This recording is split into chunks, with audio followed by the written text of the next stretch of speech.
Hello and welcome everybody. NVIDIA stock or NVIDIA stock today. Let's start step by step on the 27 November.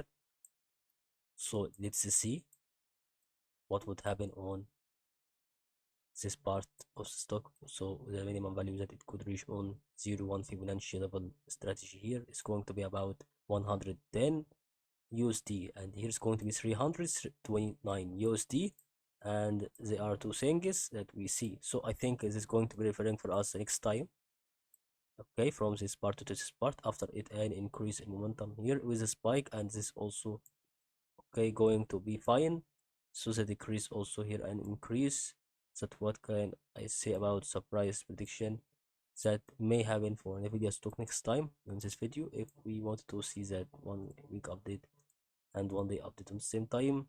This is going to be no difference, but it just gives you the wideness of the part that we have explained on this chart. Good luck on another episode of stock technical analysis.